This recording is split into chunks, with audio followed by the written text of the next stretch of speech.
Salut tout le monde, j'espère que vous allez bien. Donc si c'est votre première fois sur ma chaîne, je m'appelle Asta Yasmine.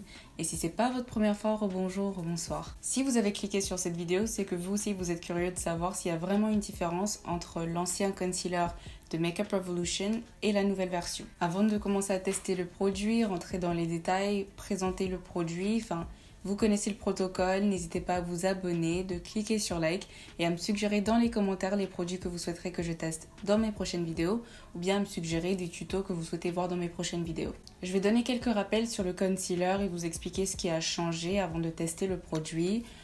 Tout d'abord, pour moi, la plus grande différence que j'ai remarqué, c'était le prix.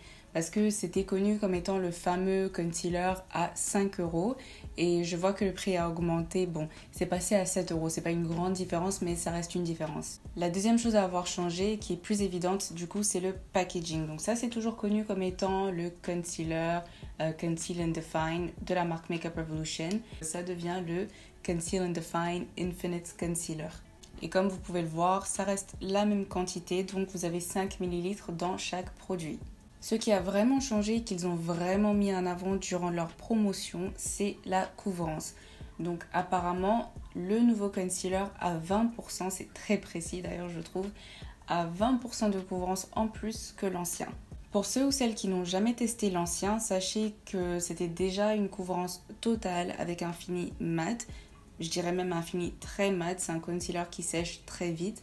Donc à éviter, je pense, si vous avez la peau sèche, mais si vous avez la peau grasse ou mixte, vous pouvez le tenter. Donc c'est un concealer que j'aime énormément, que j'utilise beaucoup. Je pense que c'est la 3e fois que je le rachète. Et moi j'utilise la teinte 12.5. J'ai également acheté la même teinte pour le nouveau concealer. Donc le nouveau concealer vient dans 60 teintes, ce qui est énorme quand même. L'ancien c'était déjà 50 teintes, ce qui est vraiment pas mal du tout. Et ils en ont rajouté 10. Donc la formule n'a pas changé, vous allez retrouver le même fini mat avec le nouveau concealer. Sauf que ça aura donc 20% de couvrance en plus. Et c'est ce qu'on va voir aujourd'hui. Est-ce qu'il y a vraiment une différence? Je rappelle que j'utilise la teinte 12.5 pour les deux concealers. De ce côté-là, je vais mettre l'ancien.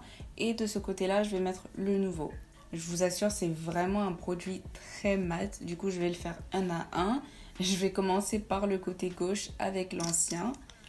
Et on va blender ça d'abord. Et ensuite, on va faire l'autre côté. Pour être juste et donner une vraie chance à ces deux produits, je ne vais pas replonger l'applicateur à l'intérieur du récipient. Donc je vais appliquer sous mes yeux que la quantité qui se trouve déjà sur l'applicateur.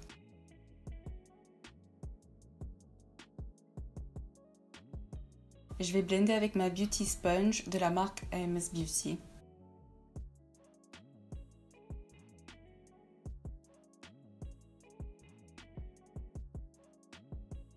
Donc vous pouvez le voir, comme je vous le disais, il s'agit d'une couvrance totale.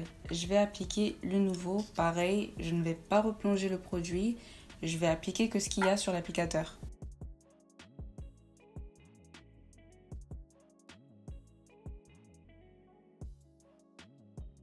Et je vais utiliser l'autre face de ma Beauty Sponge.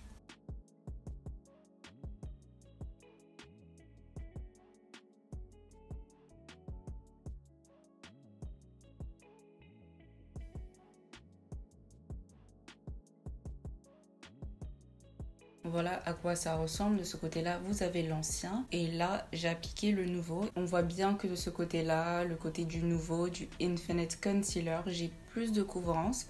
Mais en plus de ça, j'ai plus de luminosité. Je pense que c'est de ça qu'ils parlaient quand ils ont rajouté qu'il y avait 20% de pigmentation en plus.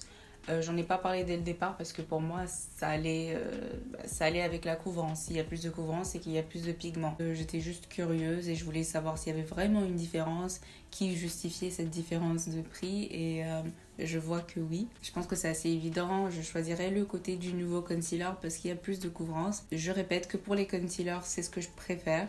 Après, je n'ai aucun problème avec l'ancien. Je le trouve toujours aussi bien. Si vous avez toujours l'original, il n'y a pas de raison pour s'empresser et acheter le nouveau. Finissez celui que vous avez déjà et si vous aussi vous préférez une couvrance plus haute, vous irez l'acheter après quoi. Et je vais continuer à l'utiliser, mais d'après ce que je vois en tout cas, je pense que je peux dire qu'il n'y a pas de différence entre la qualité parce que je vois vraiment pas une différence en ce qui concerne la qualité. En tout cas, bravo à Makeup Revolution. C'est une marque que j'aime beaucoup, que j'utilise énormément sur ma chaîne et je suis quand même heureuse qu'ils aient donné cette option aux gens d'avoir plus de couvrance encore et d'avoir continué à améliorer la qualité de leurs produits. C'est toujours une bonne chose. Donc voilà tout pour cette vidéo. J'ai vraiment rien de plus à ajouter. On a vu ce qu'on avait à voir. J'espère que cette vidéo vous a plu. N'hésitez pas à cliquer sur like, à vous abonner et à me suggérer dans les commentaires les produits que vous souhaiterez que je teste dans mes prochaines vidéos ou des looks que vous souhaiterez que je réalise dans mes prochaines vidéos. Des bisous. Mouah.